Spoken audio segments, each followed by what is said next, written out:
Hey everyone, welcome to the Burnt Brass Homestead channel.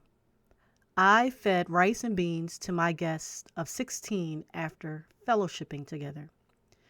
It was intentional to remind everyone that we should be storing food for emergency. An emergency can be loss of job, upcoming storm, short-term illness, and so forth. Basically, anything that impacts you to the point you cannot get to the stores to buy food. There should be enough food in your pantry to feed you and your family for at least a couple weeks and more. So, to start the conversation, I served beans and rice. Now, I know some of you are like, we eat beans and rice all the time. Yes, but typically we serve rice, vegetables, baked, fried, or barbecue chicken. We serve slow roast, mashed potatoes, and on occasion we might have baked macaroni and cheese and fancy dishes such as duck. But this was the first time we served just rice and beans after a fellowship. While I failed to record me making the large pot of rice and beans, here are the leftovers. Why am I showing you this? Well, because rice and beans are the quintessential food combination that everyone stacks to start their long-term food pantry. Why? Because rice and beans are relatively inexpensive to stockpile, act as a full meal, and is simple to make. Eating rice and beans together can provide you with a good amount of fiber, carbohydrates, and other nutrients. But here's the problem with rice and beans, mainly with beans. You need a good amount of water to prepare, rinse, and cook the beans. So while many people may be stocking rice and beans, it is important to not just stock up on food, but to cook with it. Because anyone who cooks beans know it requires a lot of water. This is especially true if the beans are old because they will require a longer cook time. So typically you soak the beans overnight, rinse them, bring them to a boil, and allow to simmer a few hours. Now, some people, after soaking the beans and rinsing them, they bring them to almost a boil, pour the water off, put more water in the pot, and then simmer for a few hours. So as you can see, making beans takes a good amount of water.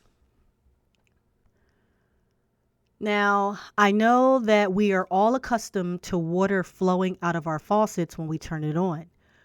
But there are a lot of people stacking rice and beans because they believe there will be some sort of serious event that will cause a major negative impact on everyone's life.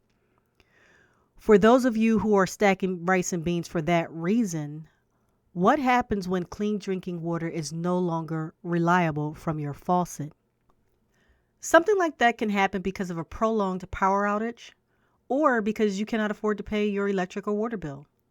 Times are getting hard for a lot of people. Maybe another chemical spill that threatens the local municipality water. Do you have enough water stocked to maintain good hygiene, prepare meals, and to drink? Honestly, trying to stockpile a year's supply of water at your house is a bit much. But storing enough water to last a few weeks and possessing the knowledge to replenish it is much more doable. Catching rain in buckets or totes and knowing how to filter water from streams, creeks, and other bodies of water could prove crucial. I seriously recommend you watch my video on how to filter and purify water for drinking and cooking, which I will leave a link in the video description. However, you should do your own research on this topic as well. We have so much dependency on the system that people will lose their minds if it becomes unavailable for a short period of time. So imagine what will happen over a course of a long period of time. People no longer know how to do simple things like grow food, filter water, raise livestock. This is no way doom or gloom because in my area, we lose power just about every time there's a strong storm, it seems. Some areas more rural than mine, may experience more frequent outages and for longer durations. Now, I expect clean drinking water from my faucets each time I turn it on, but I also know how to filter and purify water if necessary. This is a skill that is invaluable and comes in handy for anything, even if like you're hiking and stranded somewhere. Or like I said, you lose power for a long period of time and you can't rely on water coming through your faucet. But getting back to the rice and beans, I prefer to can my beans so that I can just warm them up when I'm ready for them. But if you are storing beans, dry beans, in buckets, you will need to have a good source of water or learn how to filter and purify water.